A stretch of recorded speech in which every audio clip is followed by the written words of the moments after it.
Hey, welcome back. Word of Mouth Podcast, episode 17. I had mentioned in episode 15, I started to say, you'll have to deal with my TBIs, right? I lose my train of thought a lot. I've been flat out knocked unconscious multiple times growing up. I had a dude split my head open with a brick. I was in a car wreck that crushed my face. I've been on a boat that had the windows imploded 5 times by the sea state. That's a pretty violent event. I sustained a serious TBI when I fell down my stairs and landed on my head.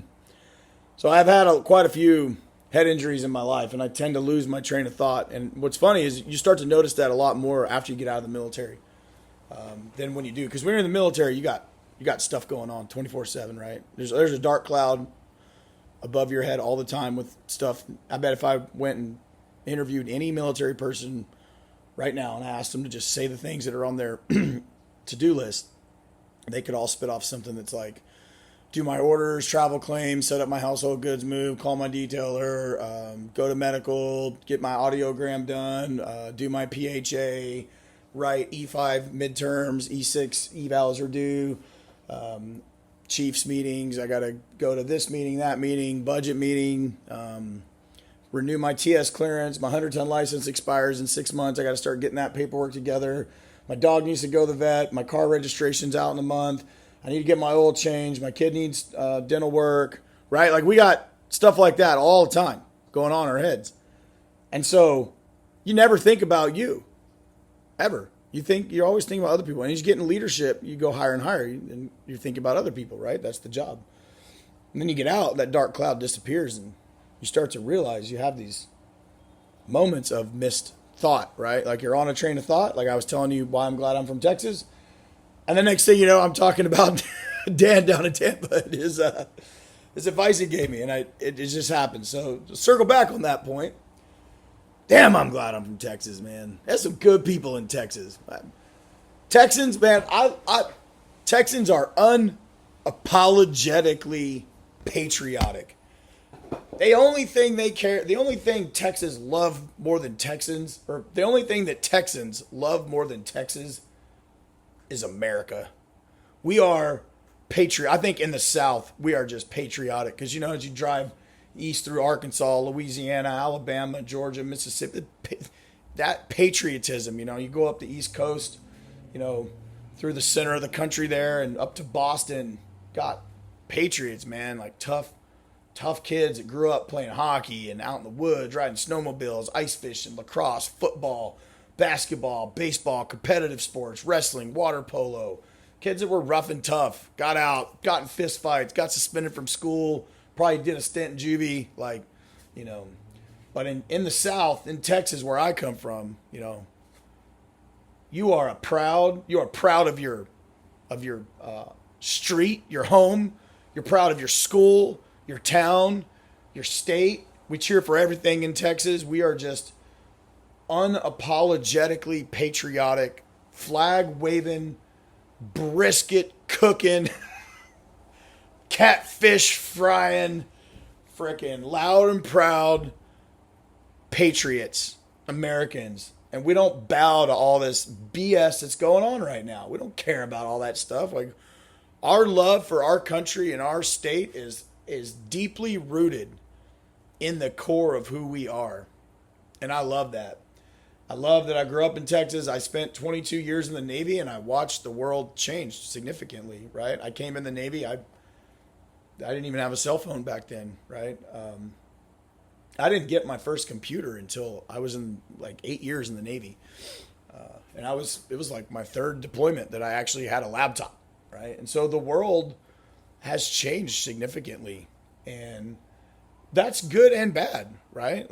You look at COVID and all the bad that COVID did for the world. It did a lot of good too, right? It forced us to innovate, to figure out how we could continue to be a functioning society, but in a safe setting. And so remote work, remote school, remote meetings, Teams, Zoom, all of these things started to pop up to keep people connected. And what it did is it uncovered efficiencies in the workplace where people don't necessarily have to be at work 9 to 5, 5 days a week. Maybe they can work in the office 2 or 3 days a week and have 2 days of remote work where they can still be plugged in, still be productive, but they got time to mow their yard, take their dog to the vet, do things that, because life still happens.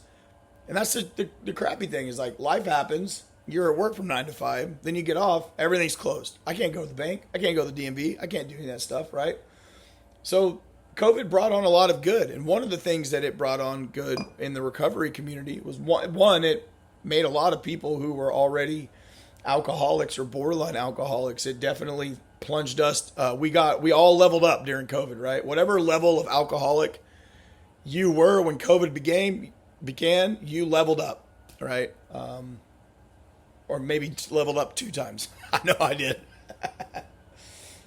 But on the flip side, Zoom meetings, right? That Zoom hit the street, and now there are online support group meetings for literally everything. 24 hours a day, 7 days a week. There are worldwide meetings. There's a 24-hour AA meeting that goes 24 hours a day. A new host, every hour at the top of the hour, a new host just picks it up and keeps the meeting going. And I offer that to you because a lot of people that are in this position where they're not sure if they're an alcoholic or not, but they've heard enough, right? Like hiding bottles, drinking beers in the garage, like enough of those things have resonated with them that they're starting to consider it. And what I'm trying to do with this show, this series, the season 1, which is focused on alcohol recovery, is take the stories out of those rooms and put them in your ears now. Because it took me the vodka bottle of shame story, a scared straight moment that if I was walking around that hotel naked at 2 a.m. with a vodka bottle in my hand, it would have ended my career. I would not have survived that. Right? I would have got demoted to E5 and I would have left the Navy around my 11-year mark as an E5. And it didn't. But see, that's the thing. It was that situation, that scared straight moment, that was the catalyst to get me into AA the first time out in Bahrain. And it was because of that I started to hear these stories. And although I would go to AA like a revolving door for the next 10 years before I finally got, a year plus sober, those stories are what kept me coming back, right? I knew that I needed to be there. I was just choosing not to.